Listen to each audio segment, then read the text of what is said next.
sino también acerca de todo, hasta dónde ellos han llegado. Así que debemos amar a los descendientes de Ismael.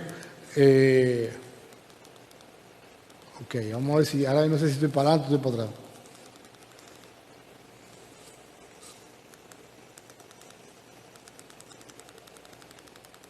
Me perdonan, la tecnología es buena hasta que funciona. Ok, aquí está. Bueno, bíblicamente, la Biblia podemos aprender en Génesis capítulo 16, versículos del 7 al 10, acerca de la historia de Agar, acerca del hijo que tuvo Abraham y cómo el Señor preservó la vida de Agar y de Ismael. Y por supuesto, cuando hablamos de los musulmanes, hablamos de los palestinos, estamos hablando de que los palestinos son hermanos de Isaac y son hijos de Abraham. Una de las cosas que podemos decir del Islam es que el Islam es una religión monoteísta, pero vamos a avanzar. Podemos verlo en Génesis capítulo 16 del 11 al 13. Ahí Dios le asegura en Génesis 17 y 18, y dijo Abraham a Dios: ojalá Ismael viva delante de ti, y en cuanto a Ismael también te he oído, y aquí que lo bendeciré y haré fructificar y multiplicar mucho en gran manera, 12 príncipes engendrará y haré de él una gran nación. Así que vemos cómo Dios le está diciendo, le está contestando a Abraham, y Dios está diciéndole a Abraham que su hijo Ismael no va a perecer en el desierto, sino que va a vivir y va a ser alguien que también va a bendecir y le va a hacer fructificar. Así que cuando hablamos de los musulmanes, de los palestinos, tenemos que entender de que todo tiene un inicio bíblico. No podemos separar esto, porque si no, de alguna manera no vamos a poder entender o no vamos a poder comprender completamente a quién nosotros le estamos predicando. Así que hay una hermandad entre los judíos y los musulmanes. Dios le asegura a Abraham y a Agar sobre Ismael, pero Dios le dijo a Abraham: no te angusties por el muchacho ni por la esclava, hazle caso a Sara, porque tu descendencia se establecerá por medio de Isaac, pero también del hijo de la esclava haré una nación, una gran nación, porque es hijo tuyo. Vemos también cómo toda esta la propia promesa que el Señor le da a Abraham, no solamente va dirigida a Isaac, sino también va dirigida a Ismael. Y es interesante cómo, y no vamos a entrar en este tema, pero cómo cuando nosotros tomamos decisiones equivocadas, también eso trae sus consecuencias, que fue lo que ocurrió en esta historia de la infertilidad de Sara, y cómo el desespero de Sara le dijo a Abraham: bueno, entonces puedes tener relaciones con mi esclava y Agar, y de esta manera vamos a tener descendencia. Y no esperaron, no estoy cuestionando, pero no esperaron la promesa que el Señor había hecho a ellos, que después fue Isaac. Estos son los nombres de los hijos de Ismael. Vemos cómo ya Génesis 25, estamos viendo ya los descendientes: Abdel, Mibsam, Misma, Dumá, Masá. Génesis 25, 18, sus descendientes se quedaron a vivir en la región que está entre Javilá y Sur, cerca de Egipto, en la ruta que conduce a Siria. Allí se establecieron en franca oposición a todos sus hermanos. Y es interesante, cuando uno lee la Biblia, se da cuenta que Ismael se crió en el desierto y se convirtió en un guerrero. Y a lo mejor usted y yo, si podemos especular un poquito, pudiéramos decir que Ismael, que fue sacado de la casa de su padre, separado de su padre, y que de alguna manera tuvo que ver Sara también, y por supuesto el propio Dios, vemos cómo este muchacho, tal vez se crió en el desierto, se convirtió en un guerrero, pensando en lo que había sucedido en su pasado. Y tal vez todo esto combinado, pues lo convirtió y su descendencia en enemigos de la descendencia de Isaac. Isaías capítulo 60, versículo 7 dice: en ti se reunirán todos los rebaños de Cedar, te servirán los carneros de Nebaiot, subirán como ofrenda agradable sobre mi altar, y yo embelleceré mi templo glorioso. Sin duda hay una idea y hay un deseo de Dios de que las naciones le conozcan. Significa que no solamente la iglesia, nosotros como cristianos tenemos que enfocar nuestra predicación a aquellos que hablan nuestro propio idioma, sino que el Evangelio, el deseo de Dios es que el Evangelio sea conocido en todas las naciones. Isaías 42, 10, 11 dice: cantad al Señor un cántico nuevo, vosotros que descendéis al mar y todo lo que hay en él, cantad vuestra alabanza desde los confines de la tierra, vosotras costas lejanas y vuestros habitantes que hacen la voz el desierto y sus ciudades y los poblados donde el Cedar habita. Y vemos aquí que está lo que se le llama la ventana 1040, donde están los países más pobres, que tiene que ver todo con el Medio Oriente, están los países menos alcanzados, menos evangelizados, y que como cristianos tenemos un llamado a alcanzar a estas naciones que se encuentran en esta parte de la geografía. Ahora, hay algo interesante, y es que el mundo en la actualidad, sobre todo ahora, estamos viendo mucho el tema de la migración, como los musulmanes, estamos hablando de este tema, han migrado, y por supuesto vamos a estar dando estadísticas un poquito más adelante, estadísticas de dónde están y cómo ellos han migrado. Y de esta manera no solamente están migrando ellos, sino que están estableciendo su cultura y su religión. El Islam. ¿De dónde se originó el Islam? Se originó en Arabia Saudita. Vemos siempre que las banderas donde hay un gobierno musulmán tiene esa luna con una estrella. ¿Qué significa la palabra Islam? Significa sumisión. ¿Y qué significa la palabra musulmán? Vemos que el Islam es la religión, el musulmán es el que sigue, es un seguidor del Islam, y Mahoma es su profeta mayor. Vamos a estar hablando en un rato acerca de esto. La palabra musulmán significa el que se somete a Dios. Y una de las características que usted va a encontrar en un musulmán es cómo ellos son bien, por supuesto con motivaciones incorrectas, pero tienen mucha devoción, están muy comprometidos con su religión, y esto es algo que deberíamos observar. Aquí vemos una estadística de cómo el mundo musulmán, así como los musulmanes se han propagado en las naciones. El Islam es la religión mayoritaria en 44 países, cuenta con 2.000 millones de seguidores, es decir, aproximadamente el 20% de la población mundial. 1 de cada 5 personas. Se extiende por África, especialmente al norte de la misma, Asia, mayormente en Asia Central y partes de Asia Pacífico, y aún por Europa. Casi el 10% de la población de Francia es musulmana. En China se habla de más de 50 millones de musulmanes. No podemos delimitar el área musulmana en un área geográfica como el Medio Oriente. Yo tengo aquí una estadística que, aparte del cristianismo, el Islam es la única religión mayoritaria de perfil misionero. Es decir, ellos comparten su fe para que su fe pueda y su religión pueda crecer. Ha tenido un acelerado crecimiento en los últimos años. En Inglaterra, de hecho, el alcalde de la capital es musulmán. En Inglaterra hay más de 300 templos cristianos que fueron cerrados y hoy pasaron a ser mezquitas. Alarmantemente, los musulmanes son la población mayoritaria, como decía hace un rato, de 44 países. Ahora, ¿qué tiene que ver todo esto con nosotros? Bueno, hay una estadística, aquí vemos que en Estados Unidos hay 3.480.000 musulmanes, pero esta cifra debe haber crecido, pero en la ciudad de Miami, ahora no tengo aquí los datos, los tengo en la computadora, pero no tengo aquí ahora los datos específicos, dónde están, inclusive tenemos los datos en el lugar donde están. Yo hace un tiempo atrás estuve en Houston hablando de este tema. En Houston hay más de 400.000 musulmanes. Y cuando estábamos dando la conferencia, yo les estaba diciendo, mira, en esta calle están en este lugar. Tenemos ese dato acerca de Miami. En Miami hay más de 89.000 musulmanes. en diferentes partes. Es decir, las naciones han venido a Miami y están en Miami. Las naciones que supuestamente deberíamos ir a alcanzar están en Miami.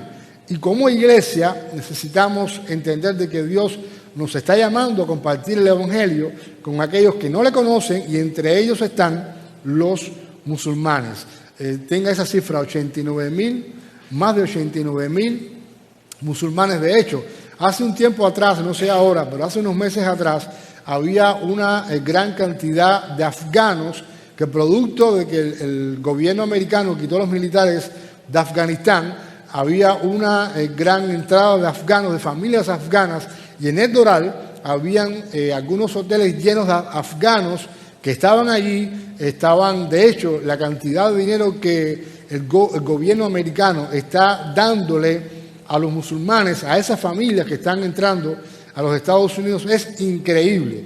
Yo no recuerdo bien la cifra, pero es una cifra altísima lo que el gobierno americano le está dando a cada musulmán que entra a los Estados Unidos. Significa que el propio gobierno está sustentando a los musulmanes, y de esta manera ellos pueden establecerse más fácil que cualquier latinoamericano que entre por la frontera. No sé si usted sabía eso. Yo tuve la experiencia hace unos meses atrás de ir a una mezquita. Estuvimos con el pastor Nilo Domínguez, con su hijo Jonathan y otros hermanos que fuimos allí. Hubo una conferencia en Miami Garden, hay una mezquita. Fuimos a una conferencia y estuvimos allí, y tal vez dentro de un rato le hago alguna anécdota que me sucedió, pero como fuimos cristianos invitados, pero también estuvieron muchas personas que están dentro de la esfera del gobierno. Yo preguntando y qué estaba pasando ahí, y me estaban explicando cómo los musulmanes se han metido en la esfera del gobierno, y de esta manera ellos pueden también, por supuesto, establecer leyes.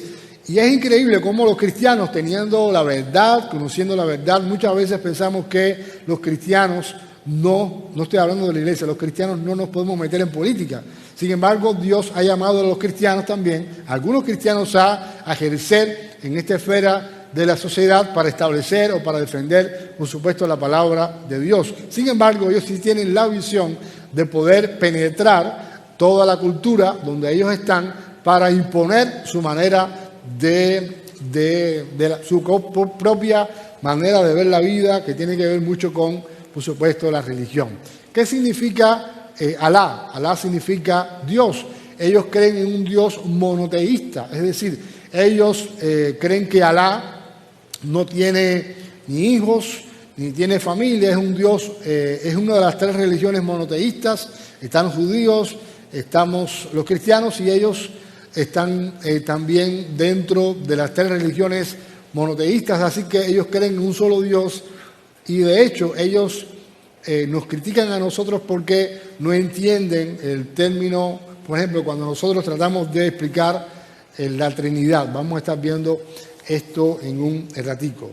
Entonces, Mahoma es el fundador del Islam.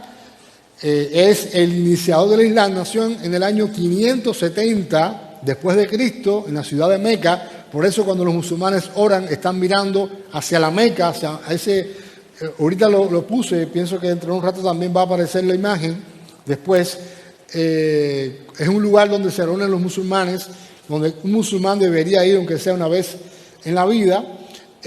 Nació en la ciudad de la Meca, Arabia Saudita. Cuando Mahoma tenía 25 años, se casó con una viuda muy rica llamada Khadija. Cuando Mahoma empezó a recibir revelaciones, Khadija utilizó su dinero para ayudarle a propagar sus doctrinas. Ella tenía una compañía de camellos. Alrededor de los 40 años, cuando Mahoma, mientras meditaba en una cueva, recibió su primera revelación. Un ser espiritual vino a él y lo comisionó a narrar o relatar. En fechas posteriores otras revelaciones dieron el material para el resto del Corán. Y una vez que él falleció, la fe de Mahoma pasó a convertirse en un movimiento misionero que avanzó hasta conquistar el norte de África, Medio Oriente y Asia Central, imponiéndose aún en países donde primero la iglesia cristiana había predominado Y uno de estos tristes ejemplos es Turquía, donde Pablo anduvo y predicó, y ahí vemos en la palabra de Dios. Así que Turquía es completamente, en la actualidad, es completamente islámica. Así que Mahoma fue su fundador. Vemos también cómo, ahorita vamos a ver en qué ellos creen para que vean cómo hay una cantidad de... Ok, ¿qué significa el Corán? Bueno, el Corán es su propio libro, es la recitación. Es interesante que ellos tienen hay libros sagrados que hay para ellos. Y entre ellos está la Torá, lo que conocemos nosotros como el Pentateuco, están los Salmos, están los Evangelios revelados a Jesús, pero ellos dicen que el más sagrado y el más santo es el Corán. ¿Por qué? Porque el Corán siempre ha permanecido en el idioma original, en el idioma árabe. Sin embargo, ellos dicen que todos los demás, como los Salmos, los Evangelios, la Torá, han sido traducidos a otros idiomas y por esto carece de importancia. Ahora, esto que yo le estoy diciendo a ustedes, probablemente tal vez un musulmán común, normal, no tenga este conocimiento, sino que simplemente ellos tengan un conocimiento básico, pero muchas veces ellos desconocen que dentro de los libros sagrados está la Torá, están los Salmos, están los Evangelios. Inclusive vamos a ver cuántas veces se menciona a Jesús en el Corán.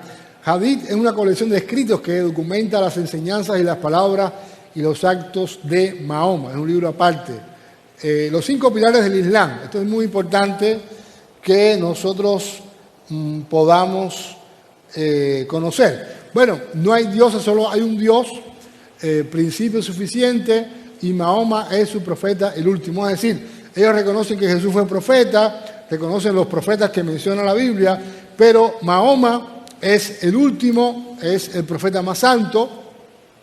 Y, por supuesto, importante, creen en un solo Dios. Y les recuerdo, no logran comprender bien cuando nosotros los cristianos le hablamos acerca de un Dios que se ha manifestado en 3 personas.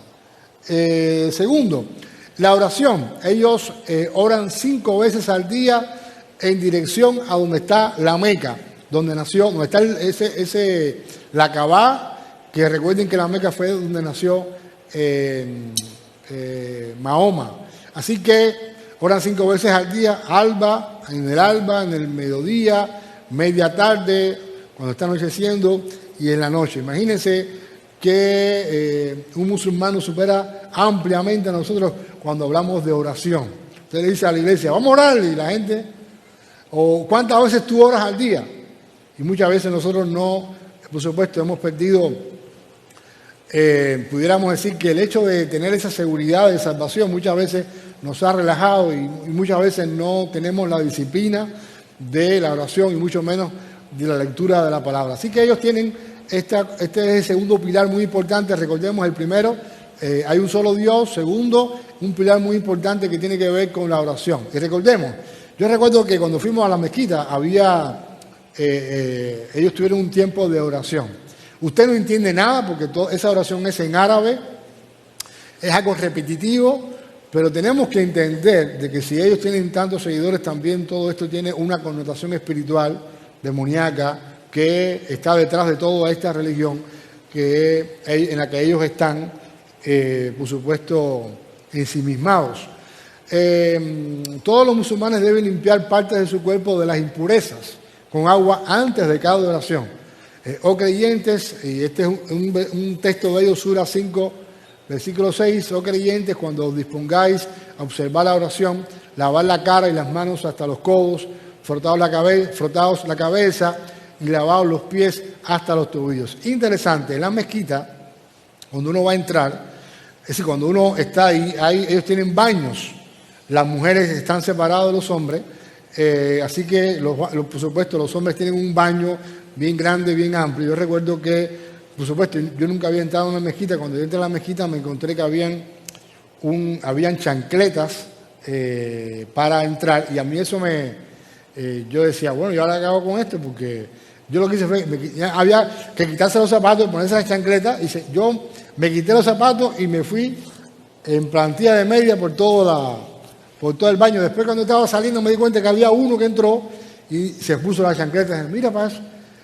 Claro, el que no sabe es como el que no ve. Así que ellos, antes de la oración, nosotros fuimos en un tiempo de Ramadán, antes de la oración, ellos, por supuesto, entran, en este caso, aquí al baño, y ellos se lavan, supuestamente, por supuesto, hablando, queriendo que quitar las impurezas de su cuerpo con agua. Por supuesto, sabemos que la palabra de Dios enseña que no es lo que entra, sino lo que sale del corazón, lo que ha contaminado al hombre, pero ellos tienen esta creencia. Por supuesto, esta es la cava que yo le decía hace un rato atrás, que tiene que ver con Arabia Saudita. Este es un lugar donde la idea es que una vez al año todos los musulmanes por lo menos deben ir, una vez en su vida deben ir a este lugar, y cuando oran en dirección a este lugar, donde quiera que ellos se encuentren. Estas son las posturas que ellos usan para la oración.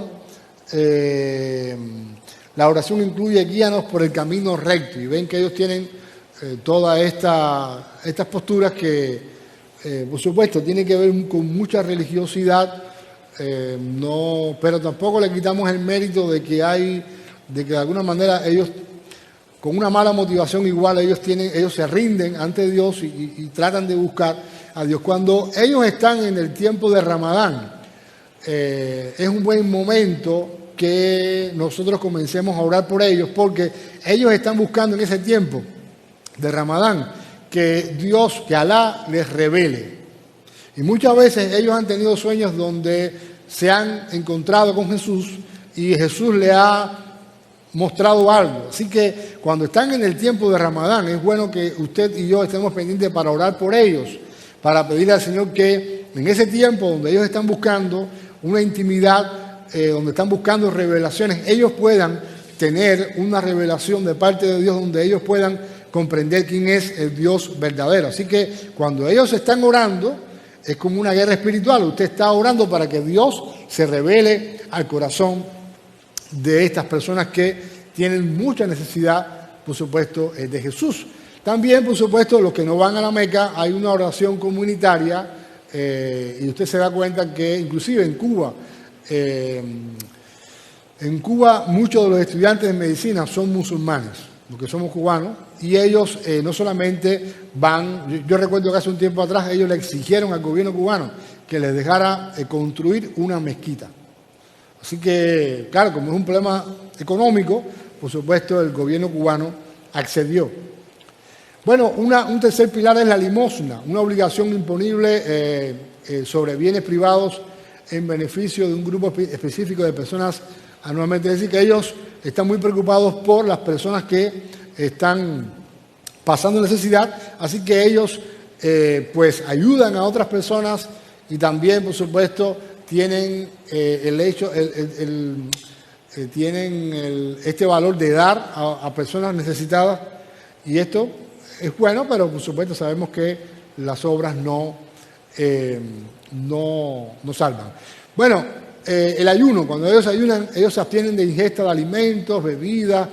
Por supuesto, en ese tiempo de Ramadán, ellos no tienen contacto sexual desde el alba hasta la puesta del sol en este mes de Ramadán. Así que ellos se abstienen de todas estas cosas. Como decían hace un rato, oran y están pidiéndole en el tiempo de Ramadán, le están pidiendo a Alá que les muestre algún tipo de revelación. Y el quinto pilar es que ellos puedan, como les decía, ir a la Kaaba, en la mezquita más sagrada, a la Meca, a lo menos una vez en la vida. Esto es una de las cosas que los musulmanes pues anhelan. Ahora vamos a ver algo muy interesante. Ellos tienen algunos artículos que tienen que ver con su fe. Como les decía, ellos creen en un solo Dios, Alá. También creen en los ángeles. Ellos creen que inclusive cada persona tiene 2 ángeles que le protegen. y cada persona cuenta con 2 ángeles para asistirle. Creen en los profetas, creen que Dios dio 104 libros sagrados al hombre, que el Corán no está adulterado, es perfecto y por lo tanto es superior a la Biblia. Creen que los profetas existieron y que Jesús fue uno de ellos con un mensaje divino, pero ellos no creen en la divinidad de Jesús.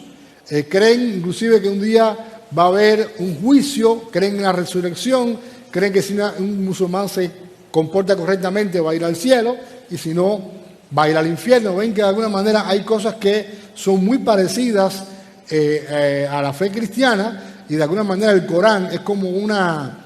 pudiéramos decir, es como tomaron de aquí, Mahoma tomó de aquí, tomó de acá, aunque yo no estoy seguro ahora de que Mahoma escribió el Corán, sino que fueron después sus seguidores. Creen en la predestinación y no son calvinistas. Es decir, es interesante todo lo que tiene que ver con su creencia, con su fe, y que muchas veces, como les decía, interesante, ellos mismos muchas veces no tienen conciencia de todo lo que ellos pueden creer. La yihad, significa esfuerzo y lucha en el camino de Dios. Y nosotros vemos que los yihadistas muchas veces son los que ponen bomba. Significa la yihad menor, defensa ante el ataque del enemigo. Ellos han visto sobre todo a los Estados Unidos como un enemigo que se ha querido imponer. De hecho, yo he visto videos de cómo a los niños de pequeños en las escuelas les enseñan a odiar a los americanos, a los estadounidenses. Cuando salen del aula, en la alfombra es la bandera americana. Es decir, hay un gran trabajo en la mente de los niños para que aprendan a odiar a los Estados Unidos. Yo he visto también videos de sus propios líderes queriendo o amenazando a los Estados Unidos. Y la yihad mayor es la lucha en contra del ego, defectos y bajas pasiones que tiene que ver con la lucha interior. Vemos cómo ellos también tienen cierto entendimiento acerca de lo que supuestamente para ellos puede ser una guerra espiritual o física. ¿Los musulmanes tienen certeza de entrar al cielo? Sí. Si ellos se portan bien, por supuesto, ellos también creen que pueden ir al cielo. ¿Qué dice el Corán sobre Jesús? Y a ellos se les conoce a Jesús se le conoce como Isa. Es decir, cuando oramos por los musulmanes podemos decir: Señor Padre, yo te ruego que Isa se revele al corazón de este musulmán. Isa aparece en el Corán como un profeta sanador. Ellos creen que nació de una virgen, su padre fue el ángel Gabriel, no murió en la cruz ni resucitó, no es hijo de Dios, no es el Salvador y no es el Señor. El Corán menciona a Jesús 93 veces. Jesús es considerado como un mensajero y el Espíritu de Dios, Sura 5:72, confirma a Jesús como el Cristo o Mesías, pero niega la deidad de Jesús. Sura 5:46 señala que Jesús confirmó la Torá. Sura 57:29 recibió el Evangelio de Alá. 61:14 dice que sus discípulos eran ayudantes de Alá. Y 43:63 confirma los milagros de Jesús. En muchas suras condenan la deidad de Jesús como idolatría. Vemos que Jesús está presente en el Corán.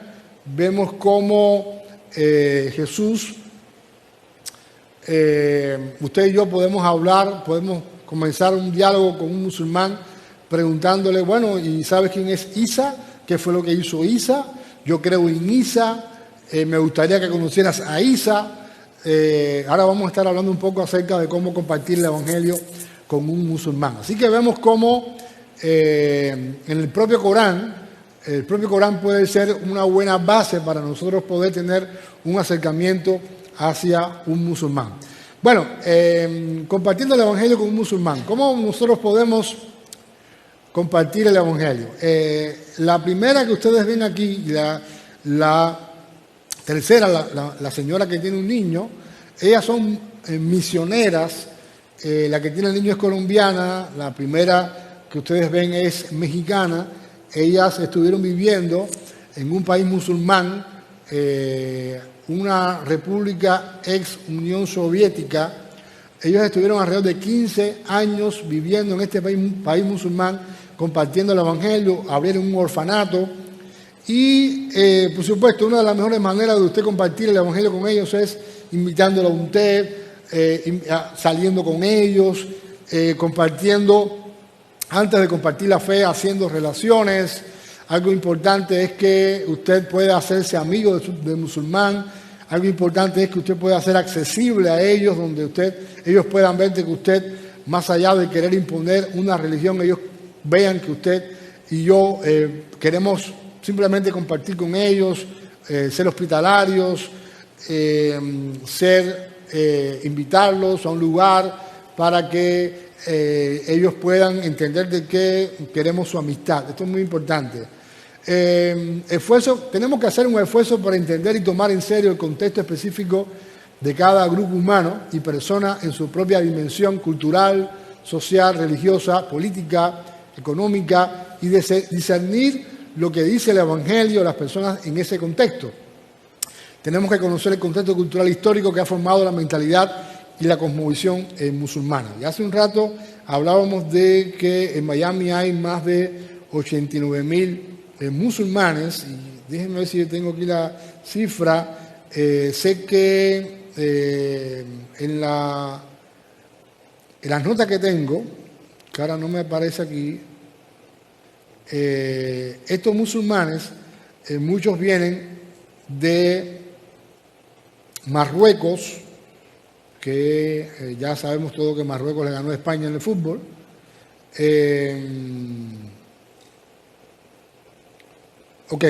Los musulmanes que están en Miami, los 89.000 o más de 89.143 musulmanes que hay en Miami vienen de Turquía, Pakistán, Líbano y Marruecos. Significa que un musulmán de Marruecos tal vez no sea igual a un musulmán, aunque tengan el mismo Corán, no tienen la misma manera de ver el mundo, de proyectarse que un musulmán de Arabia Saudita, aunque tengan la misma religión. Significa que si nosotros estamos queriendo compartir el Evangelio, tenemos que, ¿de dónde tú eres? ¿Qué tú crees sobre esto?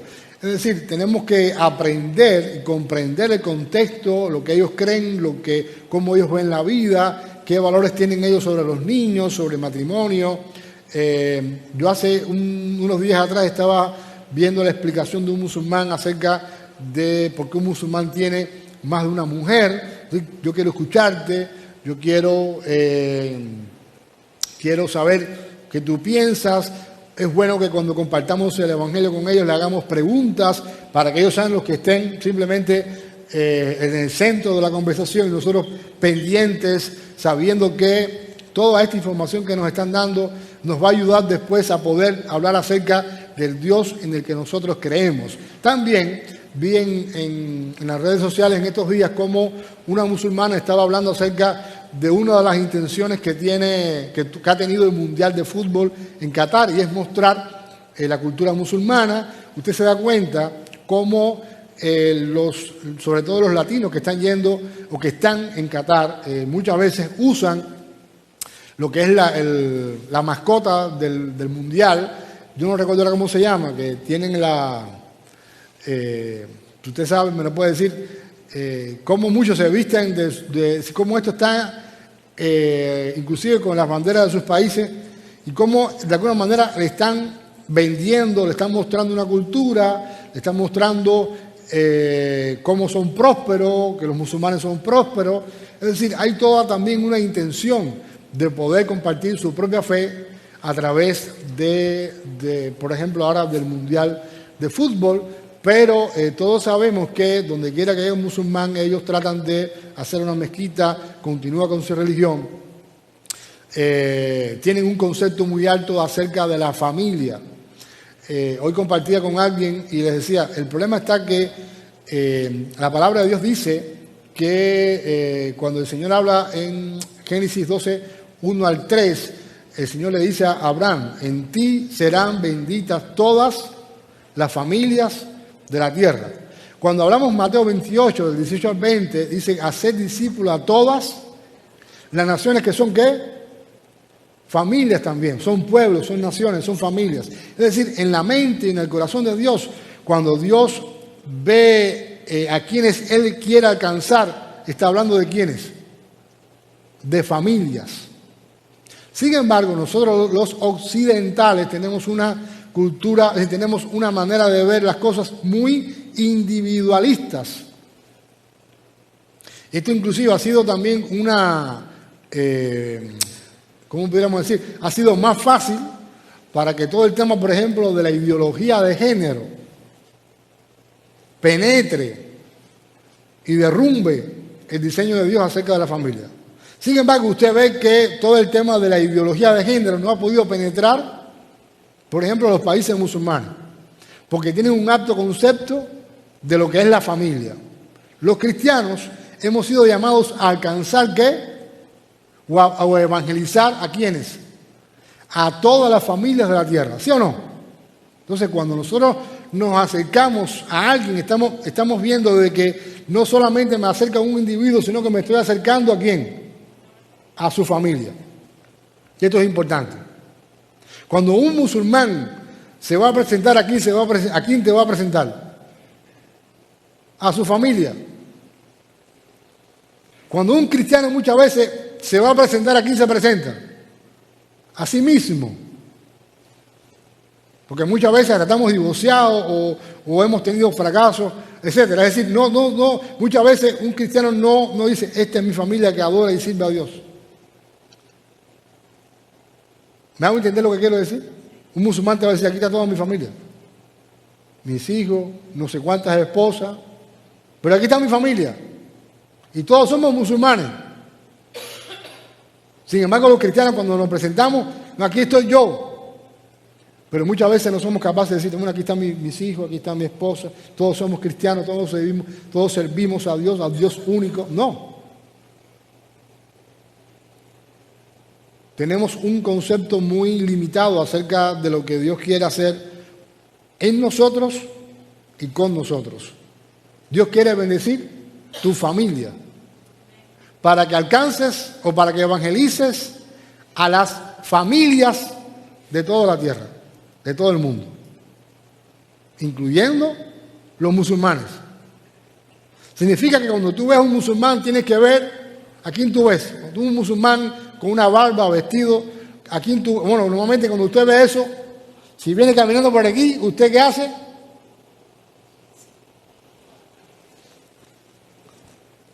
Yo doblo la esquina, porque si trae una bomba. Sin embargo, estamos hablando de que los musulmanes son descendientes de Ismael. Estamos hablando que los musulmanes son parientes de los judíos. Estamos hablando de que los musulmanes también Dios nos ha llamado ¿a qué? A predicarles a ellos. Es fácil, nadie ha dicho que es fácil, pero necesitamos predicar el evangelio y por esto necesitamos poder conocer su contexto, su mentalidad. No solamente es presentar no solamente es presentar el evangelio, y esto es importante. Muchas veces cuando tú le presentas el evangelio a alguien, la persona te dice que no. Y cuando la persona te dice que no, ¿qué tú haces? Bueno, ya, no quieres saber del evangelio. Pero cuando le presentamos el evangelio a alguien, tenemos que preocuparnos por quién es la persona, cuál es su familia, cuál es su preocupación. Si la persona dice que no, ok, él dijo que no, pero yo sigo siendo su amigo, yo sigo influyendo en su vida, yo sigo orando por él, porque no solamente tal vez después se pueda arrepentir, sino porque el amor de Cristo no solamente es para todo el mundo. ¿Me hago entender? Y también para los musulmanes. Y muchas veces tú y yo hacemos como la historia que hizo Jesús acerca del buen samaritano. Vemos a la persona necesitada del evangelio, pero hay otras cosas más importantes que hacer y le pasamos por al lado. Como el levita, como el sacerdote, mi culto a Dios es más importante que ayudar a este. Mi religión o llegar a este lugar o mi estructura es más importante que hasta que pasó un samaritano que fue movido a misericordia. Entonces, si nosotros no estamos predicando es por falta de ¿qué? de amor. Porque lo que ha movido a Dios en su corazón para salvar a las personas, ¿qué es? El amor que se mostró en la cruz de Calvario. Y si como iglesia no estamos predicando es porque hemos perdido ¿qué? Ese amor, esa pasión de predicar, de compartir el evangelio, ese deseo de que otro conozca a Jesús. Cuando una persona, y eso lo he dicho muchas veces, cuando uno predica más es cuando uno se convierte. Cuando Cristo llega a mi vida, yo como hizo a todo el mundo, no conozco Biblia, no conozco nada, pero le predico a todo el mundo. Y mientras más tiempo va pasando uno en la iglesia, uno va predicándole a la gente cada día menos. Se va aislando del mundo perdido porque yo tengo que aislarme de ellos. Sin embargo, Jesús lo que dice es que yo tengo que estar entre ellos viviendo en santidad para que ellos puedan conocerlo a Él. Y esto es importante. La iglesia hoy en día, yo he tenido la posibilidad de ir a varias iglesias a predicar y también de poder ver. Muchas veces la iglesia, la mayoría de la gente son migrantes. Pero normalmente la iglesia no se está llenando por la predicación del evangelio. ¿Y esa tarea de quién es? Del pastor. Es de la iglesia, de todos. Es decir, Dios nos ha llamado a todos a ser discípulos a todas las naciones.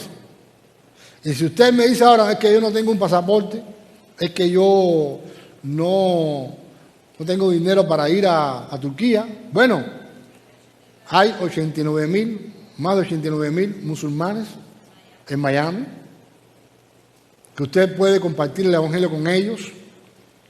Usted puede orar para que Dios le dé estrategias para compartir el evangelio, porque el medio que Dios ha usado para que la gente le conozca es la predicación del evangelio.